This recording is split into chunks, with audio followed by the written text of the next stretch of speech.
Hey welcome to my channel guys. तो आज के वीडियो में हम डिस्कस करने वाले हैं मैनुअल डिकम्प्रेशन के बारे में।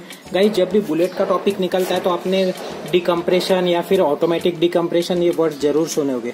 तो गाइस ये क्या है? तो गाइस आज हम इसी चीज को हम अपने वीडियो में डिस्कस करने वाले हैं कि मैनुअल डिकम्प्रेशन क्या होता है, ऑटोमेटिक डिकम्प्रेशन क्या होता है, जो बुलेट में जो डिकम्प्रेशन जो लीवर है उसका क्या फंक्शन है, उससे आपके बाइक में क्या क्या चेंजेस होते हैं। तो गाइस चलिए स्टार्ट करते हैं।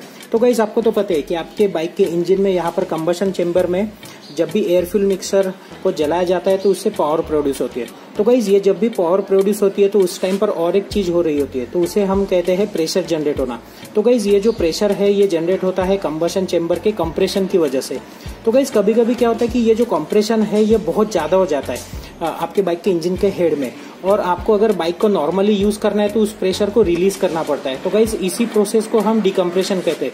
तो गाइज अगर मैं सीधे सीधे शब्दों में बताऊं तो जब भी आपकी अगर ओल्ड बुलेट है उसका अगर आप डिकम्प्रेशन लीवर प्रेस करते हो और अगर आप जो आपकी बाइक की जो किक है वो हाफ किक करते हो तो क्या होता है कि आपके इंजन के हेड में यहाँ पर जो एक्सेस वाला यानी कि जो ज्यादा वाला जो प्रेशर जनरेट हुआ होता है गैसेस का वो रिलीज हो जाता है। उसकी वजह से आप जो है वो आसानी से किक कर सकते हैं। गाइज ये हो गई एक मैनुअल डिकम्प्रेशन की प्रोसेस। आई होप आपको अभी समझ में आया होगा कि जो ओल्ड बुलेट में जो मैनुअल डिकम्प्रेशन का जो लीवर दिया गया है उसका क्या काम है और उसका आपके जो बाइक में वो कैसे फंक्शन करता है। तो गाइस ये जो डिकम्प्रेशन का जो प्रोसेस है इसे हमको यूजुअली जो फर्स्ट स्टार्ट होता है आपके दिन का उसके टाइम पर करना पड़ता है, बिकॉज आपके इंजन में ऑलरेडी प्रेशर बिल्डअप हुआ रहता है आपके पहले दिन के बाइक चलाने की वजह से।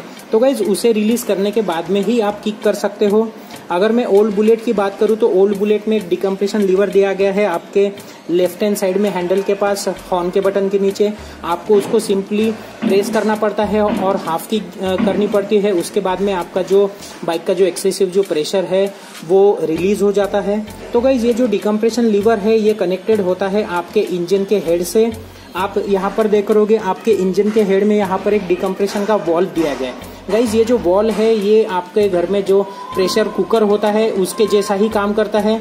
आप जब भी डिकम्प्रेशन लीवर प्रेस करते हो तो ये जो वॉल्व है ये थोड़ा खुल जाता है ऊपर की तरफ, जैसे कि आपके घर का जो प्रेशर कुकर का सीटी होता है वो जिस वे में खुलता है उसी वे में ये भी काम करता है। और जैसे ही ये वॉल्व खुलता है और आप हाफ किक करोगे तो क्या होता है कि जो एक्स्ट्रा वाला जो प्रेशर है आपके इंजन के हेड में वो रिलीज हो जाता है। गाइज ये जो प्रोसेस है मैनुअल डिकम्प्रेशन की ये बहुत इजी है। ओल्ड बुलेट्स में बहुत लोग कंफ्यूज होते हैं कि ओल्ड बुलेट में जो डिकम्प्रेशन लीवर दिया गया है वो क्यों दिया गया है या फिर उसका फंक्शन कैसा है।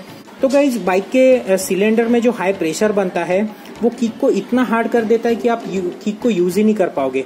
तो गाइज अगर आपने बिना डिकम्प्रेस किए अगर किक करते हो आप बुलेट को तो किक जो है आपकी वो 100% बैक आने के चांसेस होते हैं। इसीलिए ओल्ड बुलेट्स में डिकम्प्रेशन लीवर दिया गया है जिसको प्रेस करके आप जो एक्स्ट्रा एयर है वो निकाल दो इंजन के हेड में से, ताकि आपकी किक थोड़ी लूज हो जाएगी और उसके बाद में आप नॉर्मली बाइक यूज कर सकते हो। तो गाइज ये तो हो गया ओल्ड बुलेट के बारे में। अगर तो आप सोचोगे कि नई जो बुलेट्स है उनमें मैनुअल डिकम्प्रेशन कैसे काम करता है, तो गाइस जो नई बुलेट्स है यानी कि जो यूसी मॉडल्स है उनमें ऑटोमेटिक डिकम्प्रेशन दिया गया है, उसमें जो मैनुअल लीवर था वो निकाल दिया गया था। तो गाइस चलिए डिस्कस करते हैं कि जो न्यू मॉडल है उसमें ऑटोमेटिक डिकम्प्रेशन कैसे यूज होता है। तो गाइस जब रॉयल एनफील्ड ने सीआई मॉडल्स को डिसकंटिन्यू किए तो उन्होंने यूसी मॉडल्स मार्केट में लाए जिनमें एंटी बैकलैश कैम्स थे और हाइड्रोलिक लिफ्टर्स थे, जो कि आपको ओल्ड मॉडल्स में नहीं देखने को मिलेंगे। तो गाइस ये जो ऑटोमेटिक कैम व्हील्स होते हैं उसमें जो एग्जॉस्ट वाला कैम होता है उसमें एक छोटा सा सी शेप का एक डिकम्प्रेसर का पिन लगा होता है और वो पिन को पकड़े रखता है गोल वाला पिन।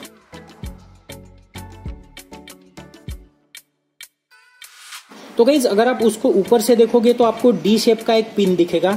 ये होता है यूसी मॉडल्स का ऑटोमेटिक डिकम्प्रेशन का मैकेनिज्म। तो गाइज जब भी आपका बाइक का इंजन जो है वो एक स्पेसिफिक आरपीएम के नीचे आ जाता है तो वो जो डिकम्प्रेशन का पिन है वो आगे की तरफ सरक जाता है। उसकी वजह से क्या होता है कि आपके इंजन में टिक टिक टिक टिक करके आवाज आने लगती है। गाइज आपने जो यूसी मॉडल्स है उनमें आपने लो आरपीएम पर या फिर आइडल सिचुएशन पर देखा होगा एक टिक टिक टिक टिक करके आवाज आती है। तो गाइज ये जो आवाज है टिक टिक वाली ये आती है आपके ऑटोमेटिक डिकम्प्रेशन की। तो गाइज जैसे कि मैंने बताया कि आपकी बाइक का इंजन जो है वो एक स्पेसिफिक आरपीएम के नीचे जब भी आ जाता है तो आपकी जो डिकम्प्रेशन की पिन है वो पलट जाती है। उसकी वजह से क्या होता है कि आपके इंजन में जो एक्स्ट्रा वाला जो प्रेशर हुआ रहता है वो रिलीज हो जाता है। तो गाइज उससे क्या होगा कि जब भी आप नेक्स्ट टाइम किक करने का जाओगे तो आपकी जो प्रेशर है वो एनीवेज बाइक ने निकाल दिया होता है, तो आपको मैन्युअली डिकम्प्रेस करने की जरूरत नहीं पड़ती और आप जब भी किक करोगे आपकी जो बाइक है वो 1 किक में स्टार्ट हो जाएगी।